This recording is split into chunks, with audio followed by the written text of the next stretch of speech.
तो बच्चों अब हम स्टार्ट कर रहे हैं मोशन अंडर ग्रेविटी का सेक्शन, है ना। और इससे रिलेटेड सवाल आपने 9th में भी किए हुए हैं, तो ये आपको फैमिलियर लगेगा सेक्शन।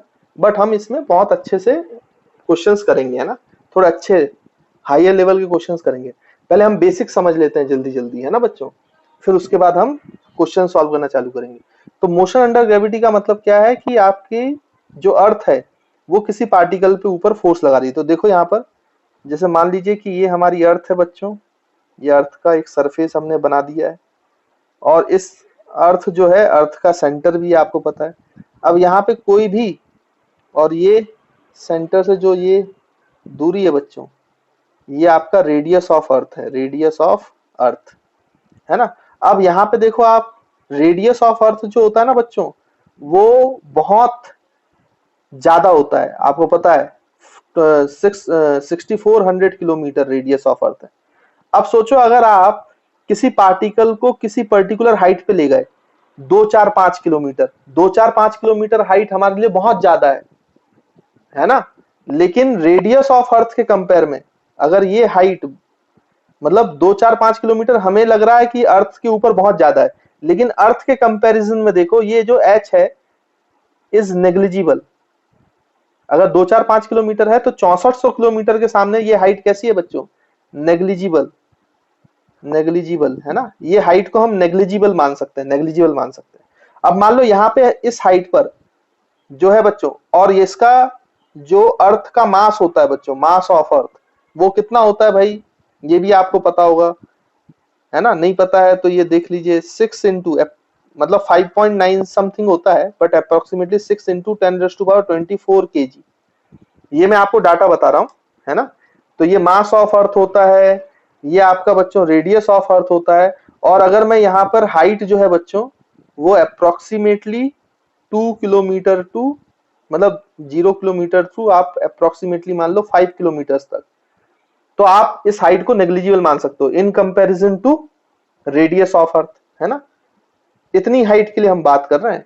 तो इस हाइट पर अगर एक पार्टिकल है जिसका मास m है, तो ऑब्वियस सी बात है इस पर, इस पार्टिकल पे टूवर्ड्स द सेंटर बच्चों, towards the centre of earth क्या लगेगा, फोर्स लगेगा।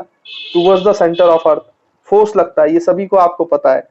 अब ये जो फोर्स लग रहा है ये ग्रेविटेशनल फोर्स है। तो ये जो ग्रेविटेशनल फोर्स है बच्चों, इसकी वैल्यू क्या है, ग्रेविटेशनल फोर्स आपने 9th क्लास में पढ़ा हुआ है, जी m1, मतलब यहाँ पे m1 है mass of the earth into mass of the body m2 divide by re plus, मतलब ये जो हाइट है ये h हाइट है, तो ये इन दोनों के बीच की दूरी हो गई सेंटर से re प्लस h, तो re प्लस h का होल स्क्वायर।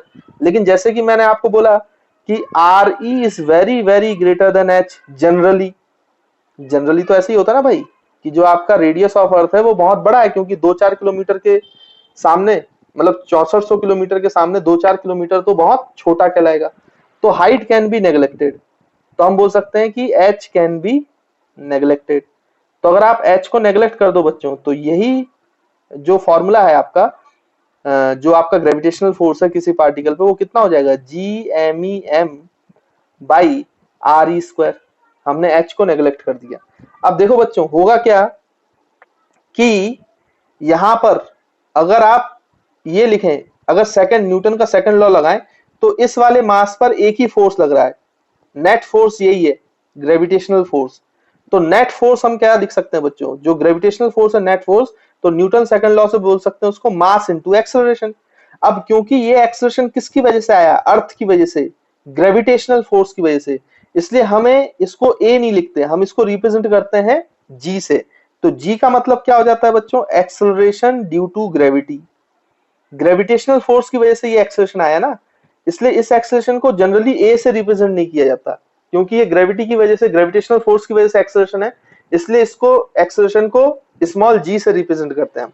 तो नेट फोर्स आप न्यूटन सेकंड लॉ से क्या लिख सकते हो बच्चों, Fg is equal to mg। ये आपका कहां से लिखा है बच्चों हमने, Newton second law. I hope आपको क्लियर होगा। तो यहाँ पे आप ध्यान से देखो, तो ये Fg और ये Fg दोनों सेम बात है, ये भी अर्थ लगा रही है, ये भी फोर्स अर्थ लगा रही है, तो दोनों को आप इक्वेट कर दो। अगर आप दोनों को इक्वेट करो तो mg इज इक्वल टू कितना हो जाएगा बच्चों, GME mass of body upon RE square. तो देखो यहां से ये और ये कट गया, तो आपको स्मॉल जी की वैल्यू मिल गई बच्चों, स्मॉल जी की वैल्यू। तो gravity due to acceleration, acceleration due to gravity, ये कितना आ जाएगा भाई, G M E mass of earth upon R E square. और आप अगर एक खास बात देखें इसमें, अगर आप एक खास बात देखें तो ये जो जी है, एक्सेलरेशन ड्यू टू ग्रेविटी है, ये मास पे तो डिपेंड करता ही नहीं है। और अगर हाइट कम है तो ये हाइट पे भी डिपेंड नहीं करता है। और ये ग्रेविटेशनल कांस्टेंट है, ये मास ऑफ अर्थ है और ये रेडियस ऑफ अर्थ है, ये हमेशा कांस्टेंट है। तो जी हमेशा एक कांस्टेंट वैल्यू है near the surface, near the surface. अगर हाइट नेग्लिजिबल है और ये जो एक्सेलरेशन है ये मास से इंडिपेंडेंट है, बॉडी का मास नहीं आ रहा है देखो इस फॉर्मूले में, तो हम बोल सकते हैं कि जी इज इंडिपेंडेंट ऑफ, मतलब acceleration due to gravity is independent independent of mass of body, यानी जिसपे ये एक्सेलरेशन लग रहा है उसके मास से कोई लेना देना ही नहीं है, मास of body and height if particle is near the surface, near the surface है ना बच्चों, near the surface मतलब वही 2-4-5 किलोमीटर near the surface। तो अगर ये इंडिपेंडेंट है तो ये किन चीजों पे डिपेंड कर रहा है, जी जो कि कांस्टेंट है, यूनिवर्सल ग्रेविटेशनल कांस्टेंट, मास अर्थ का वो भी कांस्टेंट है, वो थोड़ी ना चेंज हो जाएगा, और रेडियस ऑफ अर्थ भी कांस्टेंट है। तो जी को आप कांस्टेंट मान सकते हो। तो G is a constant, G जो है एक्सेलरेशन ड्यू टू ग्रेविटी है, ये बच्चों एक कांस्टेंट वैल्यू है। तो अगर ये एक्सेलरेशन जो अर्थ के कारण आ रहा है, किसी पार्टिकल को आप अर्थ की सरफेस पर गिराते हो तो उस पर जो एक्सेलरेशन लगता है वो अगर कांस्टेंट है, तो बच्चों ये मोशन अंडर ग्रेविटी कैसा मोशन हुआ, अगर एक्सेलरेशन कांस्टेंट होता है तो वो कैसा मोशन होता है, यूनिफॉर्मली एक्सेलरेटेड मोशन। मतलब वेलोसिटी तो चेंज होगी बट एक्सेलरेशन चेंज नहीं होगा। तो uniformly accelerated motion, uniformly accelerated motion है ये। और अगर यूनिफॉर्मली एक्सेलरेटेड मोशन है बच्चों, मतलब जी कांस्टेंट है, एक्सेलरेशन कांस्टेंट है, तो आपकी कौन सी इक्वेशंस वैलिड है बच्चों, 3 इक्वेशंस ऑफ मोशन। तो जो हम कांस्टेंट एक्सेलरेशन में 3 इक्वेशंस ऑफ मोशन पढ़ते आ रहे थे, वो सारी इक्वेशंस, 3 के अलावा और भी जो इक्वेशंस हमने डिराइव की थी एनएस डिस्प्लेसमेंट वाली, वो सारी की सारी इक्वेशन यहाँ पे अप्लाई की जा सकती है मोशन अंडर ग्रेविटी में, जब हम नियर द सरफेस मोशन कर रहे हैं, सरफेस के पास कर रहे हैं, जब हाइट नेग्लिजिबल है। तो आई होप आपको क्लियर होगी। अच्छा बच्चों, ये जो कांस्टेंट है तो इसकी एक फिक्स वैल्यू भी है, अगर यहां से आप निकालना चाहें तो यहाँ पे देखो जी जो है वो एक्सेलरेशन ड्यू टू, मतलब ये यूनिवर्सल ग्रेविटेशनल कांस्टेंट है। तो अगर आप इसको निकालो, इसकी वैल्यू आपको पता होगी 6.67 इंटू 10⁻⁻11 होती है ना, ये आपको पता होगा बच्चों। और इसकी यूनिट होती है न्यूटन मीटर स्क्वायर पर केजी स्क्वायर, है ना। और यहाँ पर मास ऑफ अर्थ तो मैं आपको बता ही चुका हूं, मास ऑफ अर्थ आप कितना ले सकते हो, 6 इंटू 10⁻24 केजी। और बच्चों अगर आप यहाँ पे देखेंगे तो यहाँ पे हम क्या ले लेंगे, रेडियस ऑफ अर्थ भी आप बता सकते हो 6400 किलोमीटर है। तो यहाँ पे आप बच्चों 6.4 इंटू 10⁻6 मीटर्स लिख सकते हो, ऐसा ही यूनिट में अगर हम लिखना चाहें। तो यहाँ पर आप ये सारी वैल्यूज पुट कर दो, जी की वैल्यू है ना, जी का अगर आप वैल्यू पुट करोगे 6.67 into 10⁻11 multiplied by mass of earth 6 into 10⁻24 multiplied by 6.4 into 10⁻6 है ना बच्चों। तो आप इसको सॉल्व करके देखिएगा, इसका स्क्वायर है ना, नीचे आर ई स्क्वायर है तो इसका स्क्वायर भी करना पड़ेगा। तो आप इसको सॉल्व करके देखना बच्चों, this will become 9.8 metre per second square. तो ये जो कांस्टेंट वैल्यू है बच्चों जी की, ये 9.8 मीटर पर सेकंड स्क्वायर आप ले सकते हो जब मोशन अंडर ग्रेविटी कर रहे हैं और एक्सेलरेशन ड्यू टू ग्रेविटी को हम कांस्टेंट मान रहे हैं नियर द सरफेस। बट कई सारी कैलकुलेशंस के लिए ये जो जी है स्मॉल जी, इसको approximately two 10 metre per second square भी लिया जा सकता है इजियर कैलकुलेशन के लिए, है ना। तो आप एक बात याद रखना, जो हम एग्जांपल्स करेंगे, क्योंकि हमें कैलकुलेशन नहीं सीखनी, हमें कॉन्सेप्ट सीखना है, तो मैं जनरली एग्जांपल जब सॉल्व कराऊंगा, आपको क्वेश्चन कराऊंगा, तो मैं जी की वैल्यू 10 मीटर पर सेकंड ही लिया करूंगा। लेकिन अगर बुक में नहीं दिया गया है, क्वेश्चन में नहीं दिए गया है, मेंशन नहीं किया गया है जब आप किताब में सवाल सॉल्व करोगे और वहां मेंशन नहीं किया है कि जी की वैल्यू 10 लेना है, तो आप हमेशा उसकी वैल्यू किससे लेके सॉल्व किया करो बच्चों, 9.8, तभी आपका आंसर आएगा, नहीं तो आंसर नहीं आएगा। तो जब आप किताबों से प्रैक्टिस करें और अगर वहां मेंशन नहीं किया है, वहां पे ब्रैकेट में लिख देगा वो कि जी की वैल्यू 10 ले लो, या ऑप्शन ऐसा रहेगा कि आपको समझ में आ जाएगा ऑप्शन देखकर कि जी की वैल्यू 10 लेना चाहिए, तो आप 10 लेना जी की वैल्यू। और अगर आपका पॉइंट में आंसर आ रहा है या फिर मेंशन नहीं किया है पर्टिकुलरली कि जी की वैल्यू 10 लेना है, तो आप 9.8 लिया करें जब आप किताबों से सवाल सॉल्व करेंगे, प्रैक्टिस करेंगे। लेकिन जब हम सॉल्व करेंगे, यहां पर मैं आपको एग्जांपल्स कराऊंगा, तो मैं इजियर कैलकुलेशन के लिए जी की वैल्यू 10 लिया करूंगा, है ना बच्चों। तो आप इस पॉइंट को याद रखना, ये बड़ा ही इंपॉर्टेंट पॉइंट है। तो यानी कि जो भी आप चीजें किसमें सीखते आए हो बच्चों, कांस्टेंट एक्सेलरेशन में सीख के आए हो, यूनिफॉर्मली एक्सेलरेटेड मोशन में जो भी चीजें आप अभी तक कर रहे थे, वो सारी चीजें अप्लाई कर सकते हो किसके लिए भी, मोशन अंडर ग्रेविटी के लिए। क्योंकि वहां पे नियर द सरफेस पे आप एक्सेलरेशन ड्यू टू ग्रेविटी को कैसा मान सकते हो बच्चों, कांस्टेंट, जिसकी वैल्यू है 9.8 मीटर पर सेकंड स्क्वायर। तो आई होप आपको ये कंसेप्ट तो क्लियर हो गया होगा। अब इसमें कितने टाइप के सिचुएशन बन सकते हैं, आप सरफेस से ऊपर किसी पार्टिकल को फेंक सकते हो, किसी हाइट पे जाके नीचे पार्टिकल को ड्रॉप कर सकते हो, हाइट पे जाकर ऊपर फेंक सकते हो, हाइट पे जाकर नीचे फेंक सकते हो। तो इतनी सिचुएशन बन सकती है। मतलब यहाँ पे अगर मैं दिखाऊं तो हमें मोशन अंडर ग्रेविटी में इतनी सारी सिचुएशंस आपको दी जा सकती हैं कि भाई क्या हो कि आप ग्राउंड पे खड़े हो फर्स्ट सिचुएशन में, जैसे तो आपने बॉल फेंका ऊपर किसी रफ्तार से यू से, तो ये ऊपर गया और फिर यहाँ पे पलटी मारकर वो वापस आ गया, है ना, ये आपने सीखा होगा। सेकंड सिचुएशन में क्या हो सकता है कि आप पर्टिकुलर एक हाइट पे गए हो, एच हाइट के टावर पे आप खड़े हो और यहाँ से आपने बॉल को ड्रॉप कर दिया, तो एक सिचुएशन ये बन सकती है बच्चों। फिर आपका तीसरा सिचुएशन ये हो सकता है कि आप उसी हाइट पे जाएं और बॉल को नीचे की तरफ यू रफ्तार से फेंक दें, तो ये एक सिचुएशन है। और चौथी सिचुएशन में आप ये कर सकते हो कि किसी एच हाइट पे आप जाओ और बच्चों वहां पे बॉल को ऊपर फेंक दो यू रफ्तार से, है ना। तो ये चार प्रकार के केसेस के लिए अगर हम वन डायमेंशन की बात करें, फिर तो वो किसी एंगल पे फेंका जा सकता है, वो प्रोजेक्टाइल में आ जाएगा जब हम प्रोजेक्टाइल मोशन पढ़ेंगे, मोशन अंडर 2 डायमेंशन। लेकिन अभी सिर्फ अगर हम स्ट्रेट लाइन की बात करें, वन डायमेंशन की बात करें, तो या तो नीचे से ऊपर फेंको, या ऊपर जाके नीचे ड्रॉप करो, या फिर नीचे रफ्तार दो, या फिर ऊपर रफ्तार दो। तो ये केसेस पढ़ने हैं इस चैप्टर में, मोशन इन वन डायमेंशन में। तो हम ये चारों केसेस को अच्छे से एनालाइज करके फिर इस पे बेस्ड न्यूमेरिकल्स करेंगे। तो आई होप आपको ये क्लियर होगा कि मोशन अंडर ग्रेविटी में पढ़ना क्या है। और मोशन अंडर ग्रेविटी में वो सारे इक्वेशंस लगाए जा सकते हैं जो यूनिफॉर्मली एक्सेलरेटेड मोशन में लगाए जाते हैं। तो बच्चों मोशन अंडर ग्रेविटी के सिचुएशंस स्टार्ट करते हैं हम वन बाय वन करके। तो जो आपका फर्स्ट केस है ना, तो यहाँ पे हम क्या करेंगे कि बॉल को ग्राउंड से फेंकेंगे। तो ये मान लीजिए फर्स्ट केस में हमने, ये बच्चों आपका ग्राउंड है और ग्राउंड को किसी पार्टिकल को, ग्राउंड से किसी पार्टिकल को आपने कहाँ फेंका बच्चों, ऊपर की ओर फेंका विथ इनिशियल वेलोसिटी u। तो आपको पता है कि जब ऊपर आप फेंकोगे तो वेलोसिटी ऊपर की तरफ है, लेकिन जो एक्सेलरेशन ड्यू टू ग्रेविटी है, एक्सेलरेशन है जो ग्रेविटी की वजह से लग रहा है, वो कैसे लगता है बच्चों, डाउनवर्ड। जी तो डाउनवर्ड लगेगा, तो इसके कैसा है बच्चों, अपोजिट।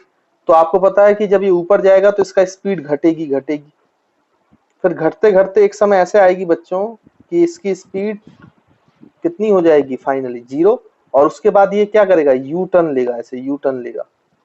और उसके बाद इसकी स्पीड, जब ये वेलोसिटी 0 हो जाएगा, तब भी जी कैसा लग रहा होगा बच्चों, नीचे की तरफ। तो अब यू मतलब वेलोसिटी की वैल्यू बढ़ेगी, आपकी स्पीड बढ़ेगी और वो नीचे की तरफ आएगा, है ना। और नीचे आने के बाद फिर ये ग्राउंड को फिर से टकराएगा। तो इस तरीके से ये मोशन करेगा। तो ये ऊपर जाएगा, फिर टॉप मोस्ट पॉइंट पर, जहां पे ये टॉप मोस्ट गया है, मतलब ये जो टॉप मोस्ट पॉइंट पे जब वेलोसिटी 0 है, तो इसने जो हाइट कवर की है बच्चों, वो maximum height covered by the ball है, तो हम उसको एच मैक्स बोल सकते हैं, है ना। और मैक्सिमम हाइट पर फिर वो वेलोसिटी 0 होगी, फिर वहां से यू टर्न लेगा और नीचे की तरफ आएगा। अब gravitational acceleration due to gravity हर समय पर नीचे की तरफ ही है, ग्रेविटी तो नीचे लग रही है। और ये जी मैंने आपको बताया है बच्चों कैसा होता है, कांस्टेंट, है ना। तो जी की वैल्यू कांस्टेंट है, तो यहाँ पे आप इक्वेशंस ऑफ मोशंस अप्लाई कर सकते हो, क्योंकि यूनिफॉर्मली एक्सेलरेटेड मोशन है। अब इक्वेशंस ऑफ मोशन अप्लाई करने के लिए आप हमेशा एक बात याद रखेंगे किसी भी केस में, कि जहां से आप बॉल को प्रोजेक्ट करते हैं उस पॉइंट को ओरिजिन मानना है, उसके ऊपर की डायरेक्शन को पॉजिटिव मानना है, और नीचे वाली डायरेक्शन को जो है वो नेगेटिव मानना है।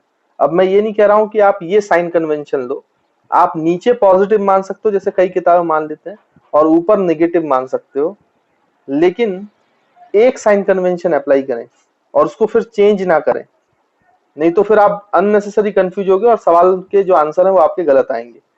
इसलिए मेरे हिसाब से तो आपको ऐसे लेना चाहिए कि जहां से आपने प्रोजेक्ट किया है उसको आप ओरिजिन मान लें, ऊपर की डायरेक्शन आप पॉजिटिव ले लें और नीचे की डायरेक्शन आप नेगेटिव ले लें। तो आपको समझ में आ रहा होगा एक्सेलरेशन ड्यू टू ग्रेविटी पूरे मोशन के दौरान नीचे ही लगेगी। भाई अर्थ तो उसको हमेशा नीचे ही खींचेगा, नीचे ही लगेगी, इसलिए एक्सेलरेशन ड्यू टू ग्रेविटी तो हमेशा ही नेगेटिव होगा पूरे मोशन के दौरान। तो ये बात हमें समझ में आती है। अब जब ये जो पार्टिकल है ये ऊपर जा रहा होता है तो आपको पता है acceleration due to gravity negative है और u पॉजिटिव है, ऊपर की तरफ है, तो स्पीड जो है बच्चों वो डिक्रीज करती है, इसलिए ऊपर वाले टॉप मोस्ट पॉइंट पर वेलोसिटी 0 हो जाती है, स्पीड 0 हो जाती है।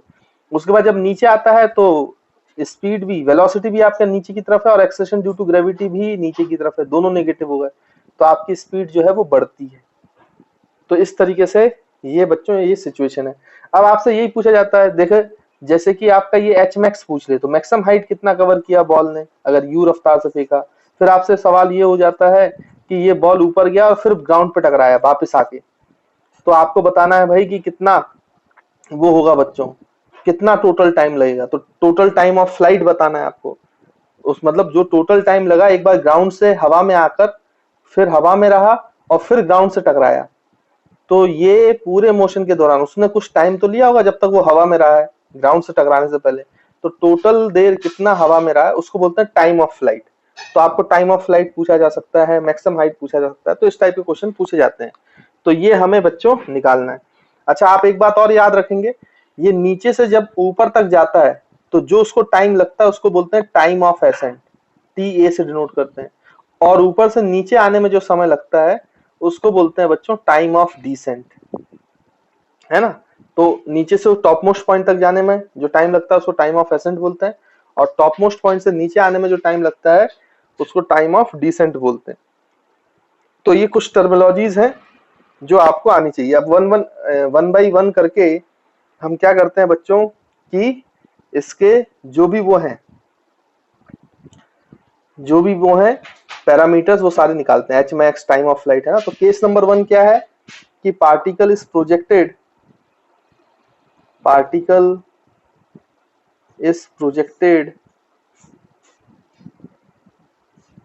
vertically upward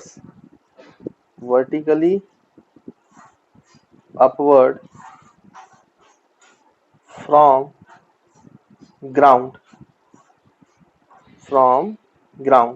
तो ग्राउंड से पार्टिकल को वर्टिकली अपवर्ड प्रोजेक्ट किया गया है, तो उसको हम बोलते हैं बच्चों, ये केस के लिए हम स्टडी कर रहे हैं।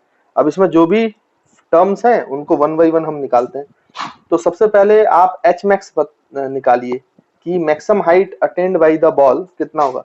अब देखो आप एक्सेलरेशन ड्यू टू ग्रेविटी तो हमारा कांस्टेंट है, और जो साइन कन्वेंशन हमने माना उसके हिसाब से वो नेगेटिव है, तो ऊपर जाने के लिए क्योंकि constant acceleration due to gravity है, तो आप क्या निकाल सकते हो बच्चों, क्या लगा अप्लाई कर सकते हो एच मैक्स निकालने के लिए। तो आप बहुत आसानी से क्या अप्लाई कर सकते हैं, आपका इक्वेशंस ऑफ मोशन। तो देखो हमें क्या क्या पता है, पहले तो हमें इनिशियल वेलोसिटी पता है जिससे वो प्रोजेक्ट किया गया है, पार्टिकल को प्रोजेक्ट किया ना, वो इनिशियल रफ्तार हमें पता है, तो वो कितनी है बच्चों u। अच्छा u कैसा है, तो u पॉजिटिव है, तो दिक्कत ही नहीं है, ऊपर की तरफ है तो मैंने पॉजिटिव ले लिया इनिशियल वेलोसिटी। फिर आपका जो एक्सेलरेशन है वो नीचे की तरफ है -g है, और तो वो -g ले लिया।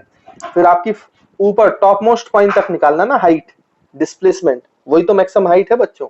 तो आपका मैक्सिमम हाइट पर जो फाइनल वेलोसिटी है वो 0 हो जाता है, मतलब जब फाइनल वेलोसिटी 0 हुई तब तक जो ऊपर गया है वही तो उसने मैक्सिमम हाइट कवर किया है। तो तब जब आपका फाइनल वेलोसिटी 0 होगा तो जो आपका डिस्प्लेसमेंट होगा बच्चों वो एच मैक्स के बराबर होगा, क्योंकि ये ऊपर जा रहा है इसलिए पॉजिटिव में ले लिया मैंने एच मैक्स। अब आप इक्वेशंस ऑफ मोशन यूज करो जिनमें ये चारों चीजें आती हैं, फाइनल वेलोसिटी, इनिशियल वेलोसिटी, ए और एस।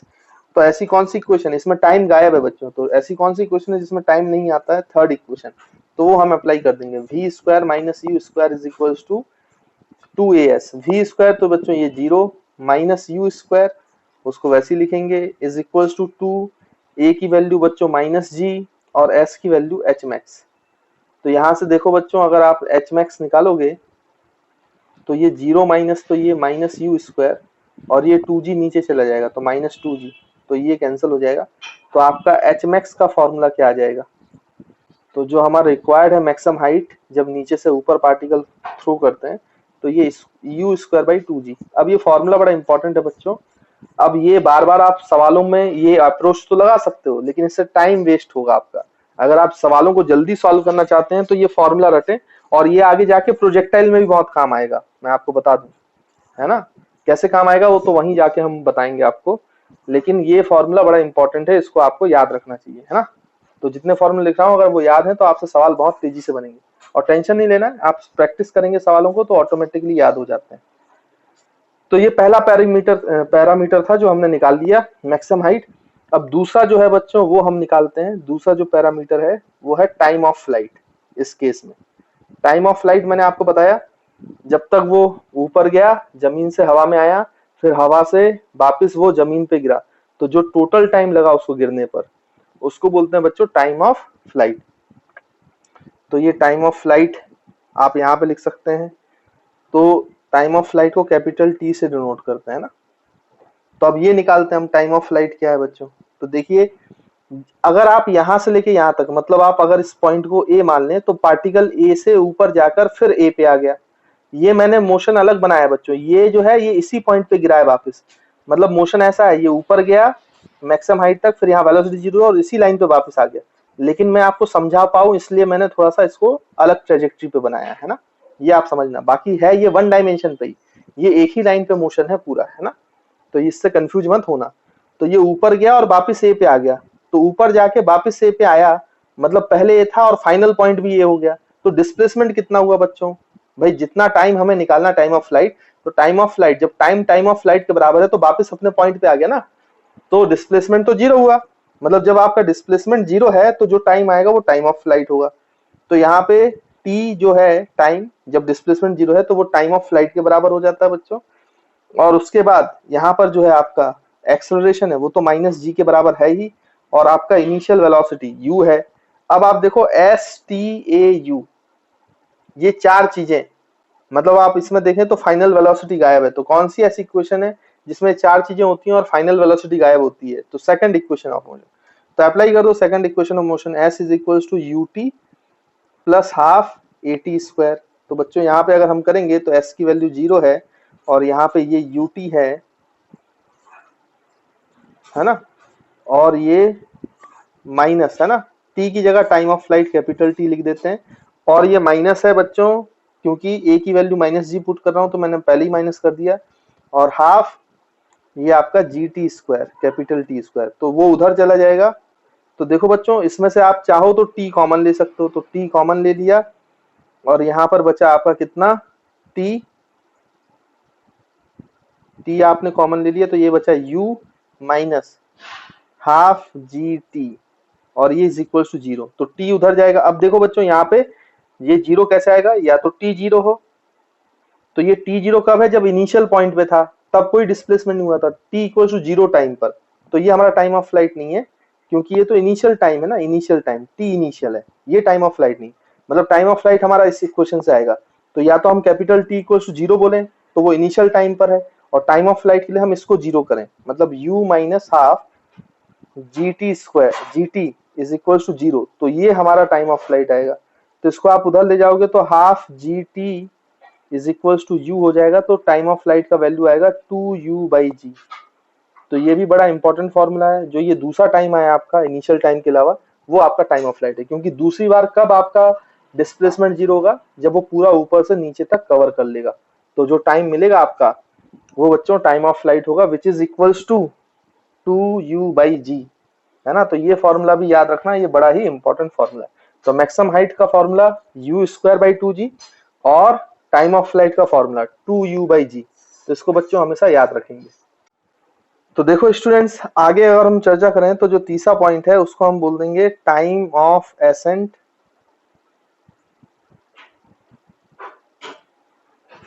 है ना, जिसको हमने बोला था टीए से रिप्रेजेंट करेंगे। और टाइम ऑफ डिसेंट, यहीं पे मैं आपको टाइम ऑफ डिसेंट के बारे में बता देता हूँ ना। तो टाइम ऑफ डिसेंट जिसको हम टी डी बोलते हैं, देखो मैंने आपको बताया वो ऊपर कि टाइम ऑफ एसेंट मतलब ग्राउंड से मैक्सिमम हाइट पहुंचने का टाइम और मैक्सिमम हाइट पहुंचने से वापस ग्राउंड का टाइम, ये दोनों कैसे हैं बच्चों, टाइम ऑफ डिसेंट है, और ये ऊपर जाने का टाइम टाइम ऑफ एसेंट है। तो देखो अगर हमें टाइम ऑफ एसेंट निकालना है तो फाइनल वेलोसिटी 0 है नीचे से ऊपर जाने में, तो जितना जितना टाइम लगेगा वही टाइम ऑफ एसेंट है। तो अगर आपकी फाइनल वेलोसिटी 0 के लिए आप कैलकुलेट कर रहे हो तो जो टाइम है वो टाइम ऑफ एसेंट के बराबर हो जाता है। जो आपका बच्चों एक्सेलरेशन है वो तो हमेशा माइनस जी है, तो उसमें कोई दिक्कत है ही नहीं, और आपका इनिशियल वेलोसिटी यू है। तो आप फर्स्ट इक्वेशन ऑफ मोशन लगा दो, तो v is equals to u plus A T. तो यहाँ से देखो बच्चों ये 0, u की वैल्यू u है, और ये माइनस जी, और ये टाइम ऑफ एसेंट हो जाएगा। तो टाइम ऑफ एसेंट की वैल्यू आई बच्चों u बाई जी। अब आप ध्यान से देखो तो आपको एक बात समझ में आ रही होगी, ये जो टाइम ऑफ एसेंट है ये तो टाइम ऑफ फ्लाइट का हाफ है। देखो आप, ये 2u बाई जी था और ये u बाई जी आ रहा है। और टाइम ऑफ डिसेंट क्या होगा बच्चों, टोटल टाइम ऑफ फ्लाइट में से अगर टाइम ऑफ एसेंट माइनस कर दोगे तो टाइम ऑफ डिसेंट आ जाएगा। तो आप यहाँ से टाइम ऑफ डिसेंट भी निकाल सकते हो, total time of flight minus time of accent. तो अगर आप निकालोगे तो ये टाइम ऑफ डिसेंट भी कितना आ जाएगा बच्चों, u बाई जी। और देखो ये लॉजिकल है ना, मतलब टाइम ऑफ एसेंट जो है वो टाइम ऑफ डिसेंट के बराबर होता है। टाइम ऑफ एसेंट और टाइम ऑफ डिसेंट जो है वो बराबर होता है, या फिर हम टाइम ऑफ फ्लाइट को लिख सकते हैं 2 times of time of ascent या 2 times of time of descent, ऐसा भी लिखा जा सकता है, इसमें कोई दिक्कत है नहीं। मतलब टाइम ऑफ फ्लाइट को आप ऐसे भी लिख सकते हो 2 टाइम्स टाइम ऑफ एसेंट या equal to 2 times time of descent, इसमें कोई दिक्कत नहीं है ना, क्योंकि ये दोनों तो बराबर ही है और लॉजिकल भी है भाई। जितना समय बॉल को नीचे से ऊपर जाने में लगेगा उतना ही समय बॉल को ऊपर से नीचे आने में लगेगा, क्योंकि एक्सेलरेशन तो कांस्टेंट है, इसलिए दोनों को इक्वल आना भी चाहिए था और मैथमेटिकली इक्वल आ भी रहा है। तो आई होप आपको समझ में आ रहा होगा कि यहाँ पे हमने टाइम ऑफ एसेंट और टाइम ऑफ डिसेंट कैसे निकाला है। तो चलिए बच्चों फिर हम आगे बढ़ते हैं, ये टाइम ऑफ एसेंट और टाइम ऑफ डिसेंट के बारे में हो गया। फिर मैं आपको कुछ और इंपॉर्टेंट चीज बताता हूँ भाई।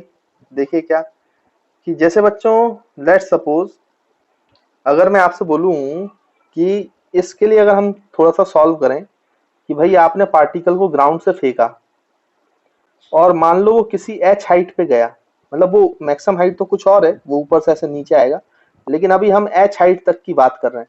तो ये u रफ्तार से फेंका गया, तो आपको बताना ये h हाइट कितने टाइम में कवर करेगा, है ना, time taken by ball for reaching h height, और u से आपने फेंका है। तो आप कैसे करोगे बच्चों, यहाँ पे आप फिर से वो निकालोगे, डिस्प्लेसमेंट आपका h के बराबर हो जाएगा और आपका इनिशियल वेलोसिटी u है, टाइम आपको निकालना है, और एक्सेलरेशन जो है वो माइनस जी है, वो तो हमेशा ही माइनस जी है, तो उसमें कोई दिक्कत है नहीं। तो यहाँ पे आप ऐसे फोर्थ पॉइंट लिख लो, तो ये फोर्थ पॉइंट हम समझ रहे हैं। तो होगा क्या, इसको यूज करो तो ऐसी इक्वेशन है सेकंड इक्वेशन ऑफ मोशन। तो s is equal to U T plus half A T square है, मैं फिर से नहीं लिख रहा हूँ इक्वेशन, डायरेक्ट फॉर्म अप्लाई कर रहा हूँ। तो s h के बराबर है, ये ut हो गया, t निकालना था हमें, और माइनस मतलब एक ही जगह माइनस जी रखेंगे तो minus half G T square हो जाएगा बच्चों, ठीक है। तो ऐसा हो जाएगा।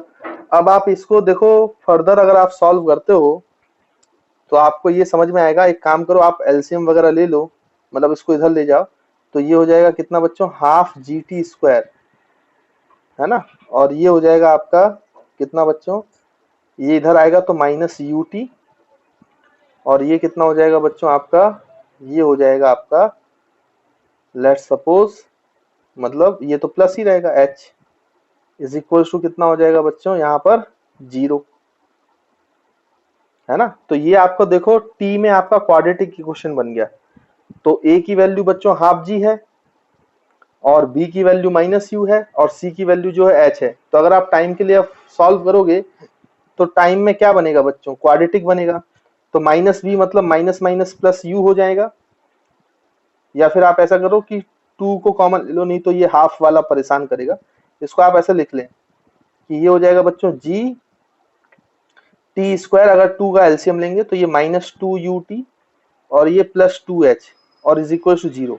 अब आप सॉल्व कर लो तो आपका कोई फ्रैक्शन में नहीं आएगी चीजें।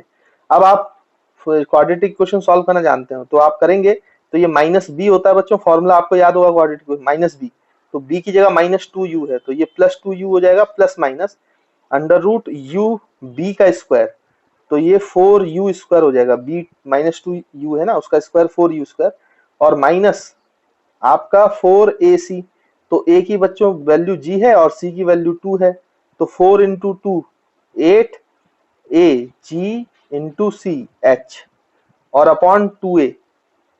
अब देखो बच्चों अगर आप यहाँ से 4 कॉमन निकाल दें तो 2 और 2 कैंसिल हो जाएगा, तो आप इसको ऐसे भी लिख सकते हो, यहाँ से सब जगह से 2 कैंसिल, यहाँ से 4 कॉमन लोगे तो 2 आएगा बाहर, फिर 2 को कॉमन लोगे तो 2 से ये 2 कैंसिल हो जाएगा, तो ये बचेगा u plus minus root over, ये हो जाएगा 4 कॉमन ले लिया था आपने रूट के बाहर, तो ये u स्क्वायर माइनस 2gh, यहाँ से ही 4 कॉमन आया था और 2 और 2 कैंसिल हो गया था, तो नीचे बचा a का मतलब यहाँ पे g है बच्चों, तो ये g बचेगा केवल, 2 और 2 कैंसिल हो गया, मैंने डायरेक्ट लिख दिया बच्चों, देख लेना है ना, स्टेप आपको समझ में आना, आप चाहे तो स्टेप बाय स्टेप कर सकते हैं, मैंने डायरेक्ट लिख दिया। अगर आप ध्यान से देखें तो अब ये जो टाइम आपका आ रहा है तो ये बता रहा है, अब ये टाइम को आप देखो बच्चों, यहाँ पे ये दोनों टाइम पॉसिबल है, एक प्लस वाला भी और एक माइनस वाला भी। कैसे, ध्यान से देखो तो अंडर रूट में यू स्क्वायर के साथ कोई चीज माइनस हो रही है तो ये क्वांटिटी यू स्क्वायर से कम होगी, तो उसका रूट जो है वो u से कम होगा, तो u प्लस आप कोई चीज जोड़ोगे तो वो भी पॉजिटिव वैल्यू आएगी, और u माइनस यू से कम चीज घटाओगे तो वो भी पॉजिटिव वैल्यू आएगी। मतलब यहाँ पे एक टाइम नहीं आया आपके पास, h हाइट पे 2 टाइम आया। अब इस 2 टाइम का क्या मतलब है कि आपके दोनों टाइम अगर वैलिड है तो इसका मतलब t1 t2 है, तो एक टाइम वो है बच्चों t1 वाला जो यहाँ से यहाँ पहुंचने में, डायरेक्ट पहुंचने में जो समय लगेगा, और दूसरा टाइम आपका t2 वो है जो इस h हाइट पे पहुंचा तो, लेकिन पहले ये क्रॉस कर गया, फिर ये घूम कर वापिस इस हाइट पे आया, तो ये जो टाइम लगा ये t2 का टाइम लगा, t2 का टाइम लगा। आई होप आपको क्लियर हो रहा होगा कि मैं क्या कहना चाह रहा हूं, है ना बच्चों। तो यहाँ पर आपको ये बात समझ में आनी चाहिए कि यहाँ से यहाँ तक पहुंचने में आपका t2 टाइम लगता है, और यहाँ से यहाँ पहुंचने में डायरेक्टली t1 टाइम, मतलब 2 टाइम लगा, तो सेम हाइट पर पार्टिकल 2 बार आया था, इसलिए आपके टाइम की 2 पॉजिटिव वैल्यूज आ रही हैं, मतलब दोनों जो वैल्यूज है वो वैलिड है। तो यहाँ पर आप इसको लिख सकते हो, जो आपका t1 है बच्चों वो हो जाएगा u माइनस वाला, कम टाइम वाला t1 है ना, क्योंकि वो सीधा पहुंच रहा है, और ज्यादा टाइम जो लेगा वो t2 होगा, तो u minus under root u square minus 2 gh divide by बच्चों g, और यहीं पे आप t2 भी लिख सकते हो, तो t2 की वैल्यू कितनी आ जाएगी, u plus under root u square minus 2gh divide by g, तो ये t1 t2 है। अच्छा आप एक काम करो, t1 प्लस t2 को जरा जोड़ो, तो आपको ये बात समझ में आ रही होगी कि t1 प्लस t2 को जोड़ने पर, इन दोनों को जोड़ो तो ये और ये कैंसिल आउट हो जाएंगे, तो u बाई जी बचेगा, u बाई जी बचेगा, तो 2u बाई जी, तो 2u बाई जी। अच्छा बच्चों ये क्या है, ध्यान से देखो तो ये तो टाइम ऑफ फ्लाइट है, आप देखो 2u बाई जी जो है वो टाइम ऑफ फ्लाइट है, और टाइम ऑफ फ्लाइट तो क्या है, यहां से लेकर यहां पूरे नीचे तक आने का समय, यानी कि अगर ये t2 है इतना, तो इस h हाइट से ग्राउंड तक आने का समय जो है वो भी बच्चों t1 होगा इधर से भी, यानी सेम हाइट में, चाहे वो ऊपर जा रहा हो चाहे वो नीचे जा रहा हो, ये इंपॉर्टेंट कंक्लूजन है, ये बात प्रूफ हो रही है इस चीज से कि सेम हाइट पर, चाहे वो ऊपर जा रहा हो चाहे वो नीचे आ रहा हो, दोनों पर, दोनों हाइट में जो टाइम लगेगा वो सेम लगेगा। तो सेम हाइट के दौरान चाहे पार्टिकल ऊपर जा रहा हो या सेम हाइट के दौरान वही पार्टिकल नीचे आ रहा हो, लेकिन उसका जो टाइम टेकन होगा उन 2 पॉइंट्स के बीच में, सेम हाइट का 2 पॉइंट्स के बीच में, तो वो हमेशा कैसा रहेगा बच्चों, इक्वल रहेंगे। ये बात यहां से प्रूफ होती है, जैसे ग्राउंड से इस हाइट तक ऊपर जाने का टाइम अगर t1 है तो नीचे आने का भी टाइम h1 हाइट से t1 ही होगा, सेम हाइट पर या सेम 2 पॉइंट्स के बीच में, ऊपर जाना नीचे आना दोनों का टाइम सेम होगा। तो ये बात भी यहां से प्रूफ होती है, और 2 टाइम आपके पॉजिटिव आ रहे हैं, ये बात भी आपको क्लियर होगी। तो आई होप आपको ग्राउंड से जब पार्टिकल वर्टिकली अपवर्ड थ्रोन होता है, प्रोजेक्ट होता है, तो आपको इनके फॉर्मूले और क्या एनालिसिस है वो क्लियर होगी, समझ में आई होगी। तो बच्चों जो अभी हमने देखा इसमें, इसको जरा लिख लेते हैं अलग से, ताकि आपको बाद में क्वेश्चन करते समय याद रहे चीजें। तो आप नोट करके लिख लीजिए यहाँ पर कुछ पॉइंट्स, और मैं आपको बता देता हूँ कि भाई हमने क्या सीखा अभी फर्स्ट केस में, कि अगर आप ग्राउंड से किसी पार्टिकल को ऐसे ऊपर फेंकते हो तो वो बच्चों ऐसे नीचे आएगा, ऊपर टॉप मोस्ट पॉइंट पे वेलोसिटी जो है वो 0 हो जाती है, और इसको आपने यू रफ्तार से फेंका है, यू रफ्तार से फेंका है ना। अब होगा क्या कि अगर मैं सेम पॉइंट की बात करूं, जैसे ये वाला पॉइंट ए है और ये वाला पॉइंट बी है बच्चों, है ना। तो मान लीजिए पहले बी से पार्टिकल ऊपर गया, तो बी से ऊपर जाते हुए उसको t1 टाइम लगा, फिर पार्टिकल ए से बी नीचे आ रहा है सेकंड टाइम में, तो इसमें टाइम t2 लग रहा है। तो मैंने आपको बताया सेम दो पॉइंट्स के बीच में या सेम हाइट में ऊपर जाने का समय और नीचे आने का समय दोनों बराबर होता है, मतलब t1 is equal to t2। तो ये आपका पहला नोट है ना, जो आपको याद रखना चाहिए। ठीक है बच्चों, तो आप इस बात को इस तरीके से यहाँ पे लिख भी सकते हो, when a body travels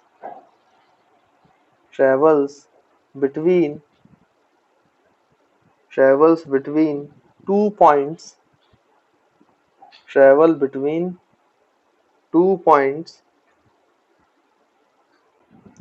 और या फिर उसी को हम बोल सकते हैं same height comma the time taken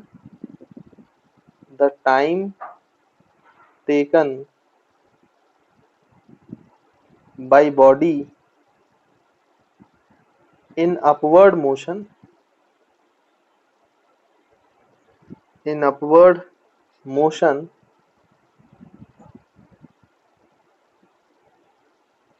is always equal to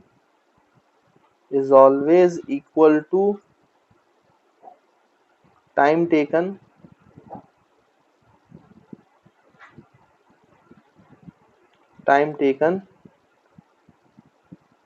by body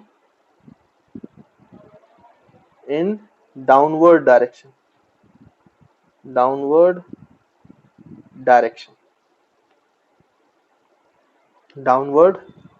है ना। तो आई होप बच्चों आपको ये पॉइंट क्लियर होगा कि दो सेम लेवल पे या सेम हाइट पर जितना समय ऊपर जाने में लगता है उतना ही समय नीचे आने में लगता है। ठीक है, इसके बाद कुछ और पॉइंट्स की अगर मैं बात करूं, तो सेकंड पॉइंट आप ये देख सकते हैं कि अगर आप सेम लेवल की बात करें, जैसे बच्चों ये अगर आप देखें तो ये पार्टिकल को जब आपने यू से फेंका था तो ये ऐसे ऊपर गया था और ये ऐसे नीचे आया, और टॉप मोस्ट पॉइंट पे वेलोसिटी जो है बच्चों वो 0 है। तो जब ये पार्टिकल ग्राउंड पे खत्म होगा, मतलब ग्राउंड से शुरू हुआ था यू रफ्तार से, तो जब ये ग्राउंड को टच करेगा तो इसकी रफ्तार फिर से यू ही हो जाएगी, डायरेक्शन चेंज हो जाएगी। तो बट स्पीड जो होगी वो सेम होगी। तो आप वेलोसिटी सेम नहीं बोल सकते हो, सेम लेवल पे वेलोसिटी सेम नहीं है क्योंकि डायरेक्शन अपोजिट है, बट दोनों की स्पीड जो है सेम लेवल पर वो सेम होगा। तो ये केवल सिर्फ यहाँ पे ग्राउंड लेवल के लिए ऐसा नहीं है, आप कोई भी लेवल पे चले जाओ, जो ऊपर जाने की रफ्तार है v1 वही नीचे आने की रफ्तार होगी v1। और इस बात को आप चाहो तो प्रूव भी कर सकते हो, भाई ये u है तो यहां से यहां तक के मोशन के लिए फिर v इक्वल टू 0 करके ये h max का आप निकाल के देखना तो वापस से u आ जाएगा, बस डायरेक्शन अपोजिट होगा, बाकी स्पीड जो है बच्चों वो सेम होगा। मतलब वेलोसिटी तो इक्वल नहीं कहेंगे हम, यहाँ पे क्या इक्वल होगी बच्चों, आपकी स्पीड। तो आप ये भी लिख सकते हो कि speed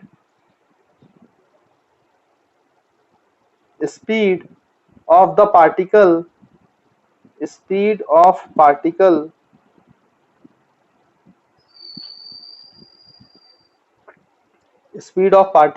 same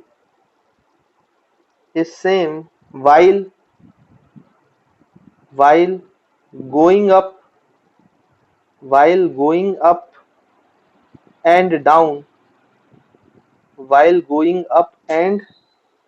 down at the same level, या फिर उसी को आप बोल सकते हो सेम हाइट पर भी, और हाइट सेम लेवल और सेम हाइट बच्चों, है ना। लेकिन याद रखें बट वेलोसिटीज डायरेक्शन अपोजिट हो जाती है, तो velocities are different, but velocities are different due to direction, क्योंकि उनकी डायरेक्शन अपोजिट हो जाती है ना बच्चे। तो आई होप आपको ये वाला पॉइंट भी क्लियर होगा। ये नोट का जो इम्पोर्टेंट पॉइंट है वो भी मैंने आपको बता दिया। तो इन छोटी छोटी बातों का याद रखिएगा, कभी ये बहुत मतलब काम आ जाते हैं क्वेश्चन सॉल्व करते समय। तो क्वेश्चन सॉल्व करते समय आपको बहुत तेजी से आप सॉल्व कर पाते हो क्वेश्चंस को। तो देखो बच्चों, ये हमने पहला केस तो कर लिया, जो इंपॉर्टेंट चीजें थी वो सारी मैंने आपको बता दी। अब इस पे बेस्ड कुछ क्वेश्चंस भी करते हैं। अच्छा, ये क्वेश्चन जो है, ये पहला क्वेश्चन जो मैं आपको बता रहा हूँ, ये थ्योरेटिकल क्वेश्चन है, बट ये कॉन्सेप्ट स्ट्रॉन्ग करेगा आपका। अगर मैं आप कुछ स्टेटमेंट पूछा हूं, मैं आपसे दो स्टेटमेंट पूछा हूं, एक फर्स्ट स्टेटमेंट और एक सेकंड स्टेटमेंट, आपको बताना कौन सी स्टेटमेंट ट्रू है और कौन सी स्टेटमेंट फॉल्स होगी। तो पहली स्टेटमेंट है for a time interval,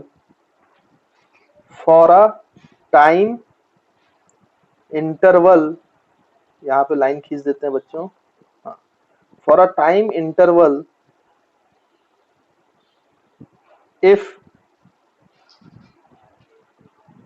velocity is equals to 0, then acceleration is also equals to 0, तो ये आपका पहला स्टेटमेंट है। दूसरा स्टेटमेंट है for a instant of time,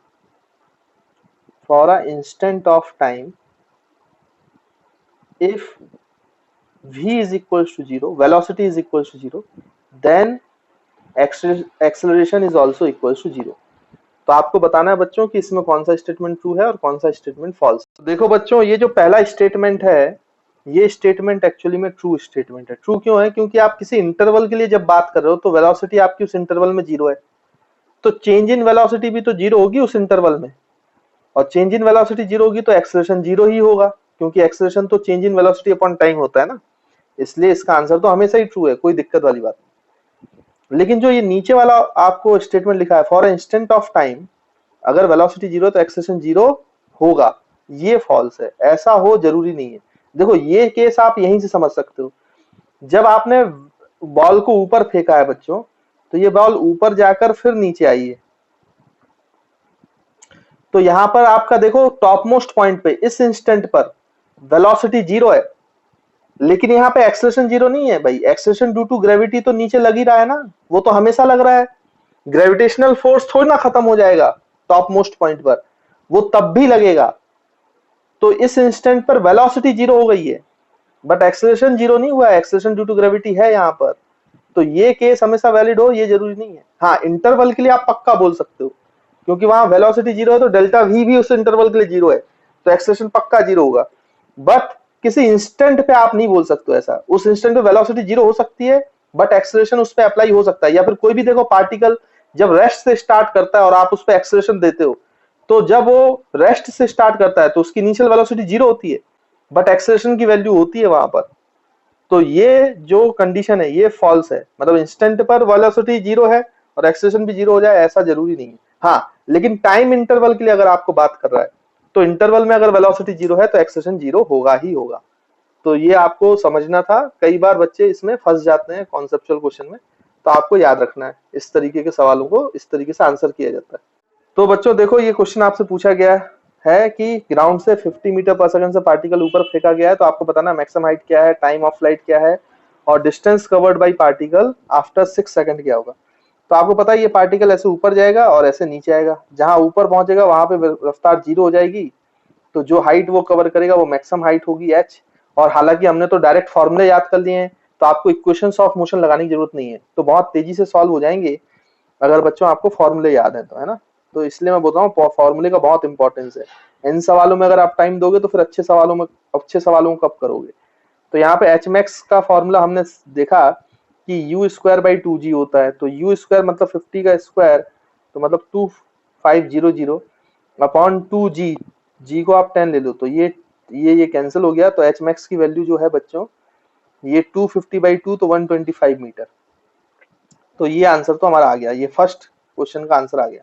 फिर हम सेकंड पार्ट की बात करें तो सेकंड पार्ट का answer time of flight. Time of flight का भी फॉर्मूला आप जानते हो 2u/g, याद रखें। तो ये हो जाएगा 2 × 50/g 10, तो ये कैंसिल, तो आपका टाइम ऑफ फ्लाइट आ गया 10 सेकेंड्स, है ना।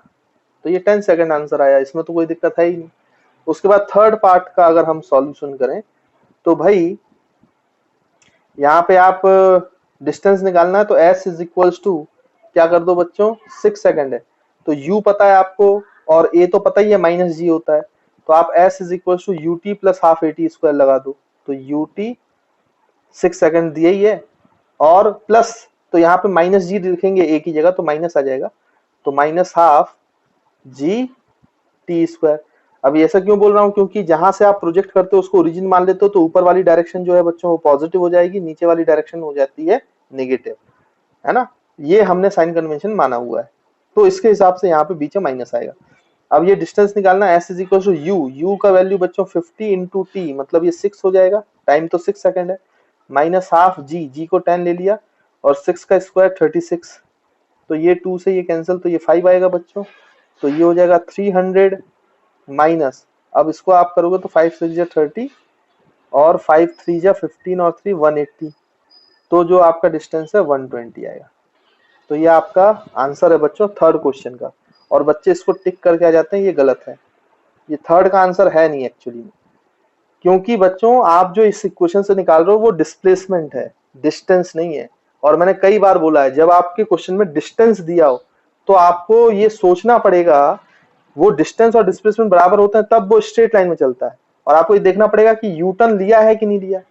अब यहाँ पे आप खुद सोचें कि भाई आपका टोटल टाइम ऑफ फ्लाइट कितना है, 10 सेकंड, उसको नीचे आने में 10 सेकंड लगा, नीचे से नीचे आने में, पहले ऊपर गया फिर नीचे आया, तो टोटल टाइम 10 सेकंड, तो ऊपर तक आने में तो आधा टाइम लगता है ना बच्चों, 5 सेकंड, यानी 0 से 5 सेकंड में ऊपर आ गया था, तो 6 सेकंड में पलटी मार के वो और नीचे आ चुका है।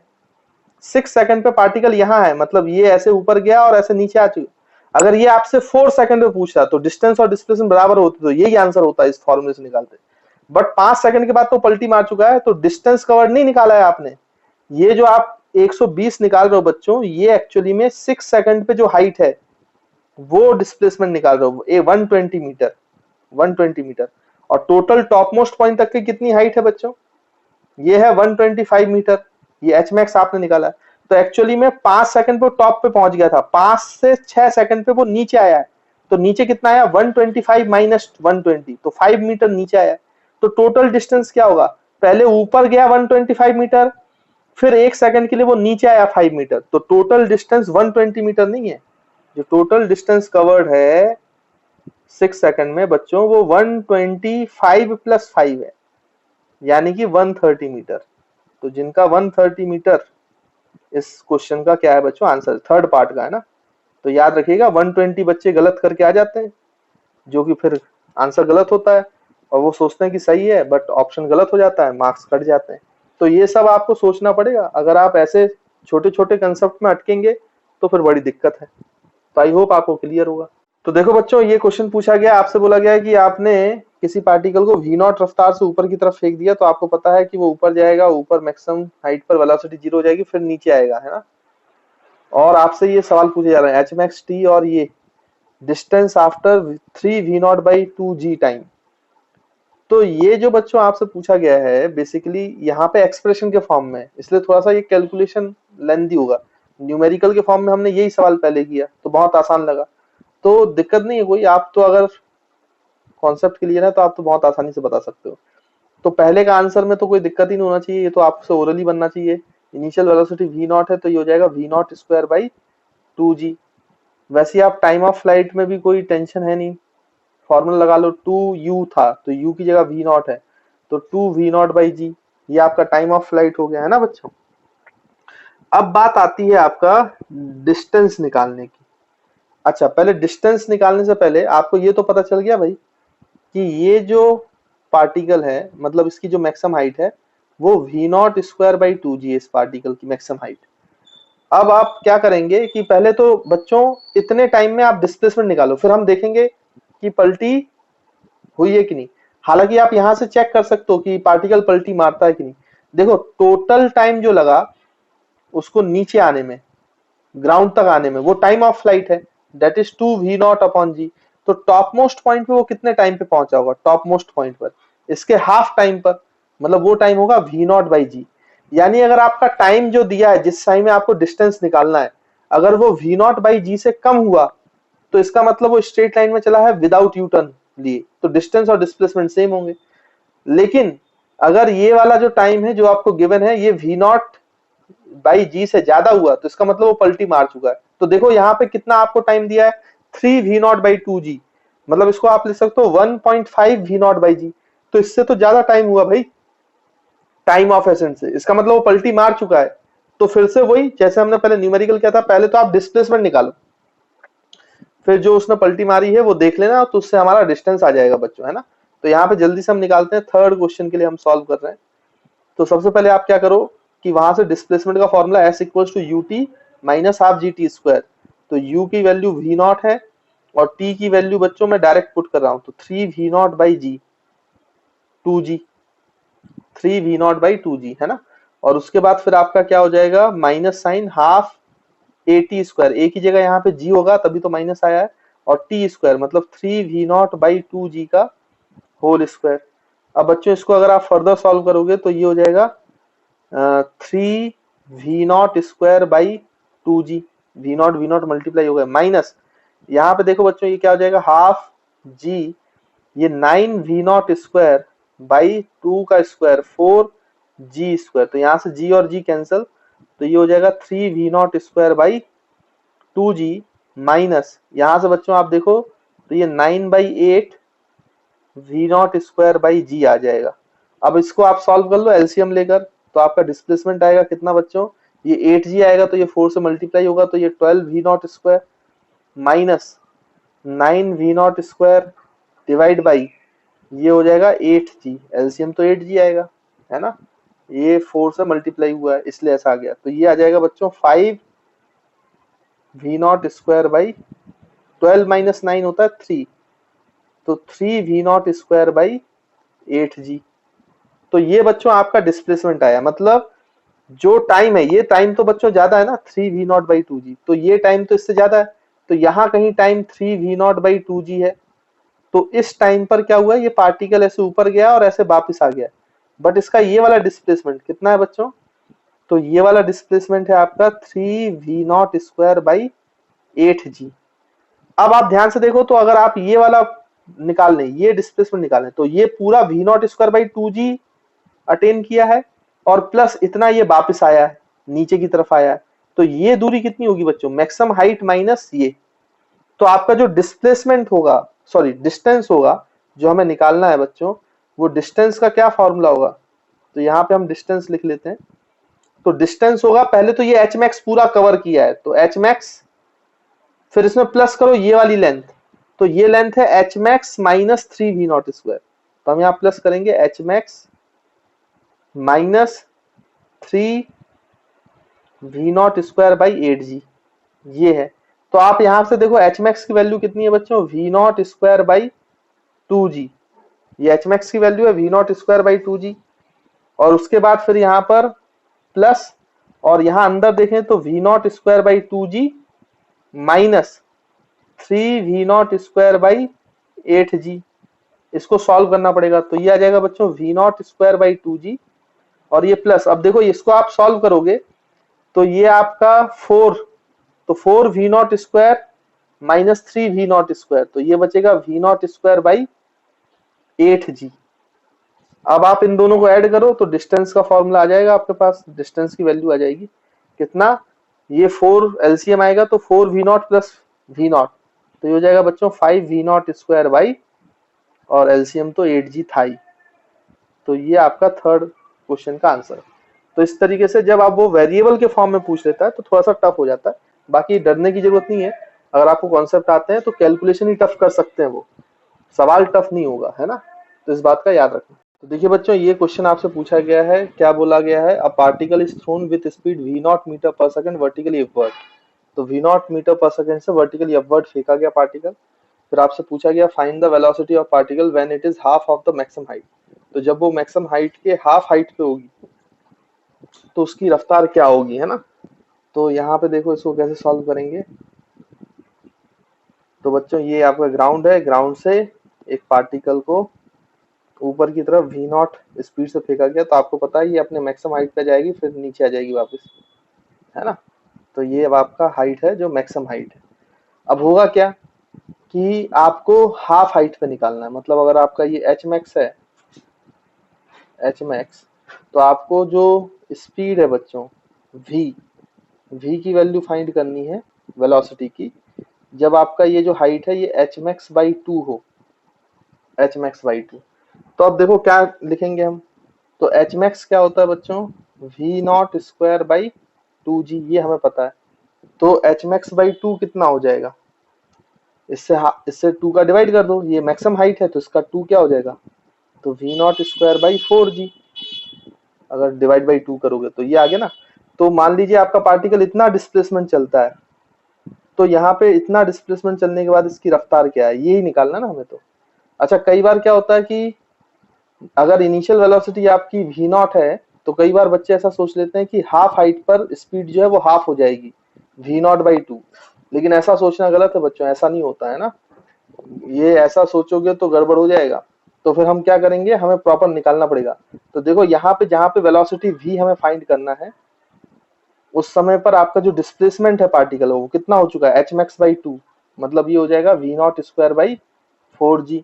और एक्सेलरेशन तो हमेशा नेगेटिव है, क्योंकि जहां से पार्टिकल को हमने फेंका है वो ओरिजिन माना है, ऊपर की डायरेक्शन पॉजिटिव मानी है, नीचे की डायरेक्शन नेगेटिव मानी है, और जी हमेशा नीचे लगता है तो माइनस जी हो जाएगा। और इनिशियल वेलोसिटी आपकी v नॉट है।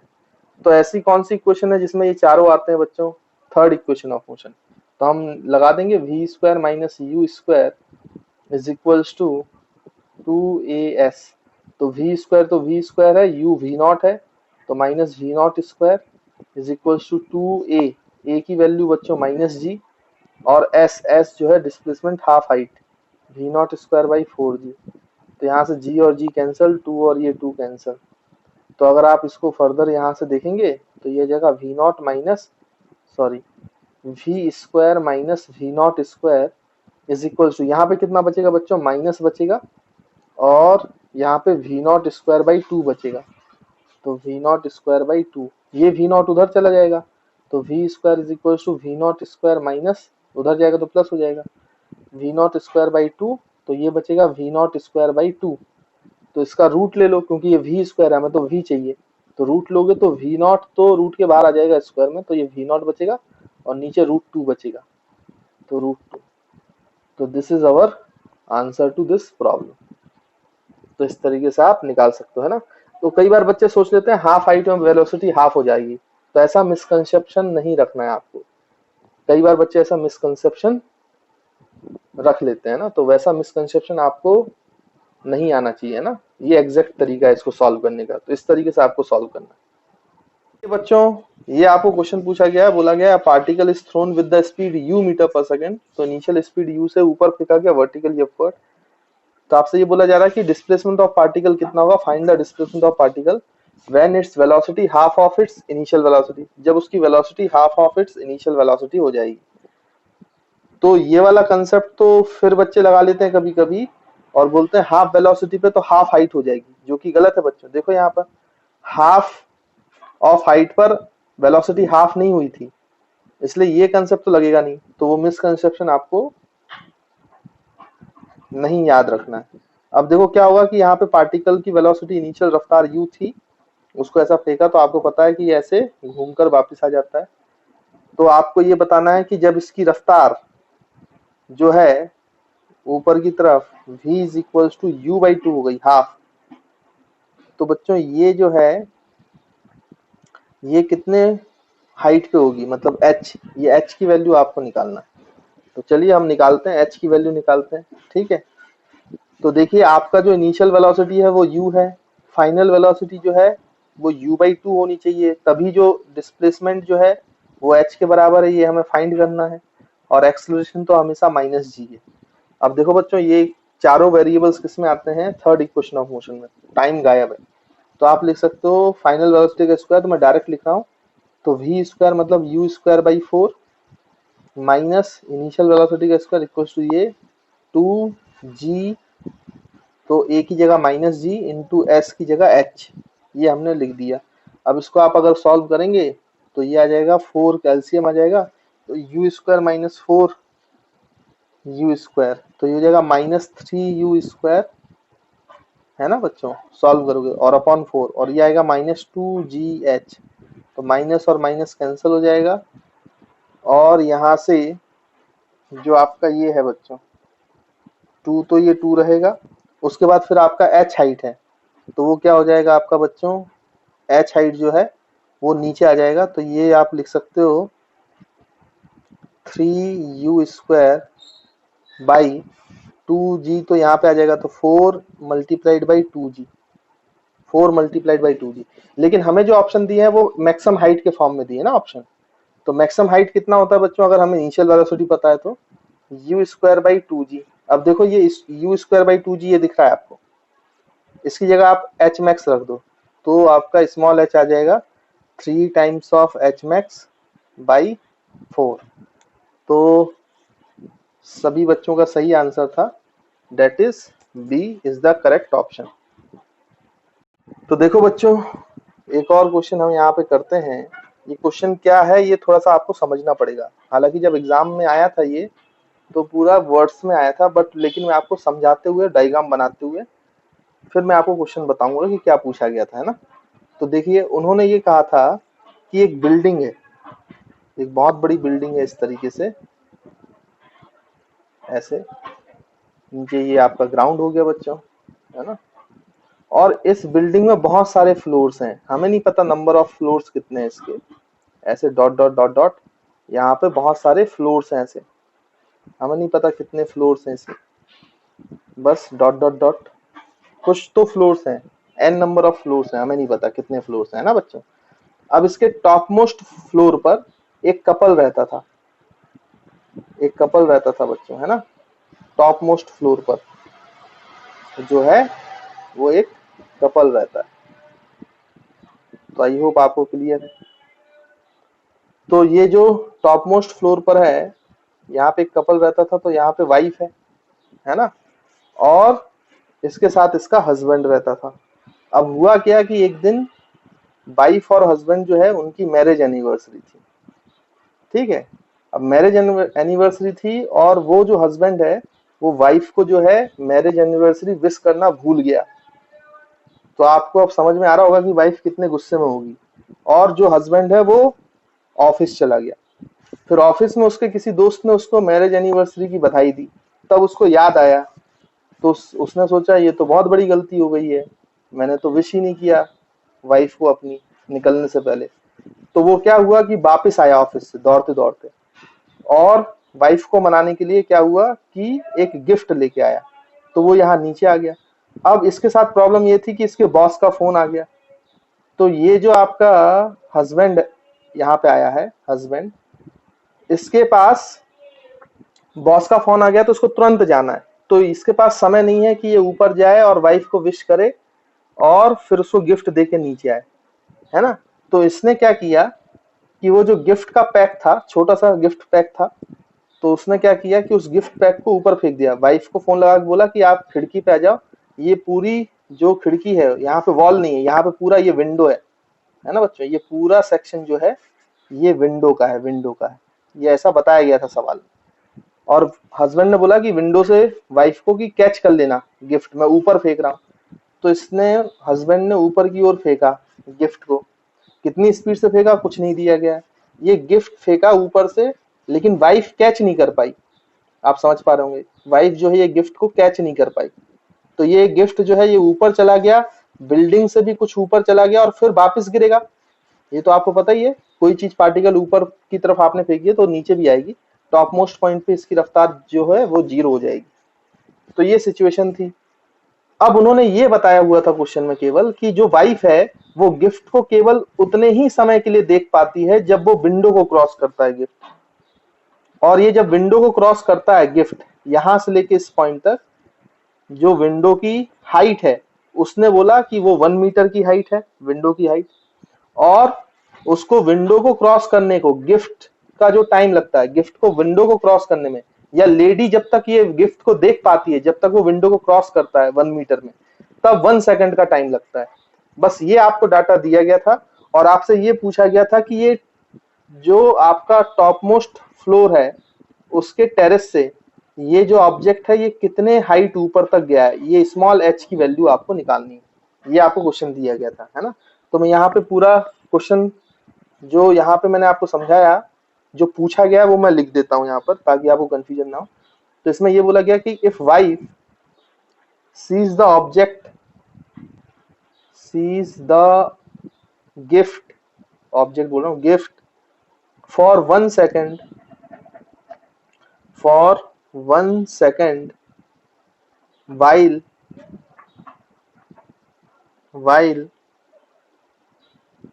going up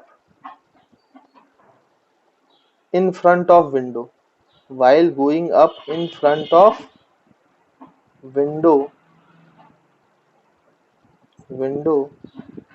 of length, 1 meter, then find the, तो बच्चों find the height, find the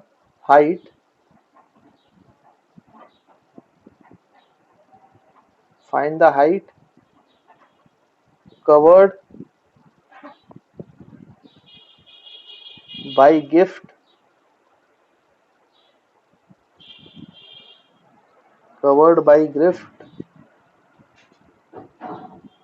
from topmost point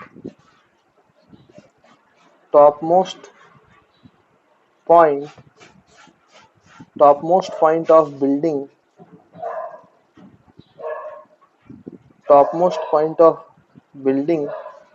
to the maximum height